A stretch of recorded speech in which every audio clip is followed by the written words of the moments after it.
In this video, I'll show you exactly how to create those nostalgic old shop ASMR videos that instantly transport viewers back in time, from vintage storefronts and forgotten products to satisfying sounds and authentic details. We'll build the kind of content that triggers nostalgia and keeps people watching. So, to keep the introduction short, let's go directly to this prompt, which is called the master prompt. I'll leave it for you below the video for free. We'll copy it, then go to Claude's free version. You don't need the paid version for this. We'll paste the master prompt here, and now Claude will give us the countries that we can create videos about. I might choose 3 countries, but you can select any countries you want. I'll choose 3, then click this arrow. Now, Claude will give us the historical period or year that we can create the video around. For example, we might get a year such as 1960. I'll choose 2 options. Then, Claude will provide us with 10 different ideas, as you can see here. You can choose whichever idea you want. I might choose idea number 3, or perhaps the second or third title. As you can see, we have 10 options to choose from, so you can simply select the one that works best for your video. For this example, I'll choose 2 or 3. Now Claude will give us the video duration. You can choose 10 seconds, 20 seconds, or any other duration available. Since these videos will be created in a shorts format, you could choose 10, 20, or 30 seconds. I'm going to choose 20 seconds, then click this arrow. Now that we've selected the video duration, I'll click this arrow. Claude will now generate the prompts we'll need to create the images, as well as the prompts we'll use to transform those images into videos. So everything we need is available in one place: image prompts and image-to-video prompts. First, I'll copy the image prompt, as you can see here. I'll copy it like this, then go to Google Flow. After signing in to Google Flow, I'll click New Project. Here you can choose Image, then select Nana Banana. These are the settings we'll use to generate the images. Since this video is intended for shorts, I'll use the 9:16 vertical format. I'll select the appropriate settings for shorts, then click this arrow and wait for the image to be generated.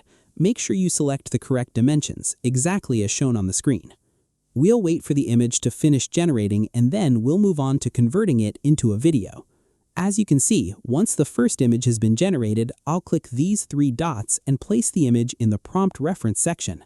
Then I'll go back to Claude and copy the prompt for transforming this image into a video. As you can see, I'll copy the entire prompt. Then I'll return to Google Flow.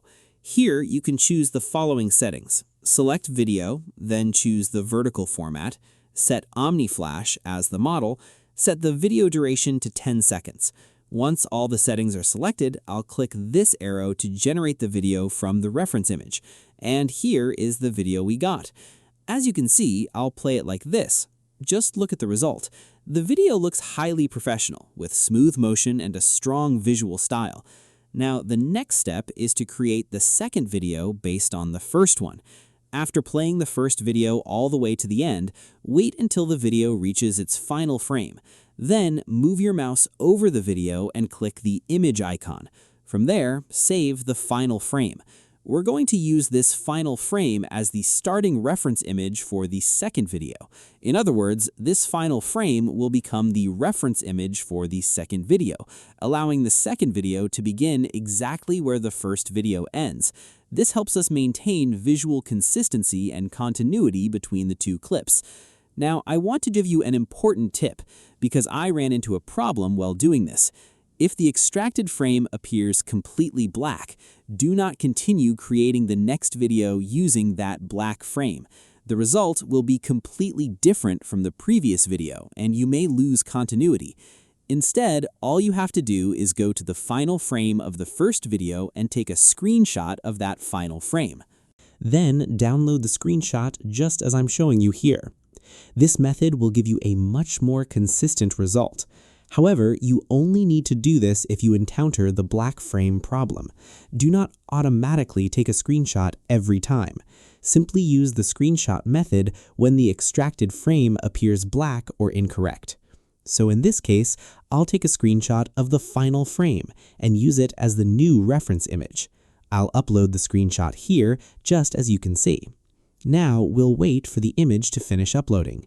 Once the screenshot is ready, I'll return to Claude and copy the prompt for the second video. I'll copy it exactly as shown here. Then I'll return to Google Flow and place the screenshot in the reference section. I'll paste the second video prompt into the prompt field.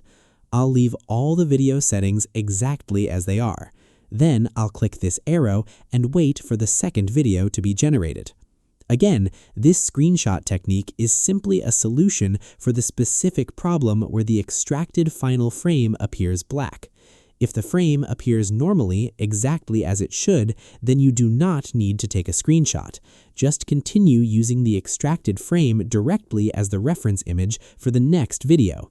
This is simply a useful troubleshooting tip that can help you create much more consistent and professional videos. And here is the final result we got for the second video. As you can see, the second video begins directly from where the first video ended. This gives us a much smoother transition and helps maintain visual consistency between the two clips. So that is the complete workflow I wanted to share with you today. You can use this method to create professional, connected AI video sequences by combining Claude for the prompts, Google Flow for image and video generation, NanoBanana for image creation, and OmniFlash for video generation. I hope this tutorial was useful and that it helps you create better AI videos using free tools and simple workflows. Don't forget to subscribe to the channel, support us with a like, and leave a motivating comment. And let me know in the comments which free AI video workflow or tool you would like me to explain in the next video. Your support motivates me to create more tutorials like this and share more free AI tools and techniques with you. Thanks for watching, and I'll see you in the next one.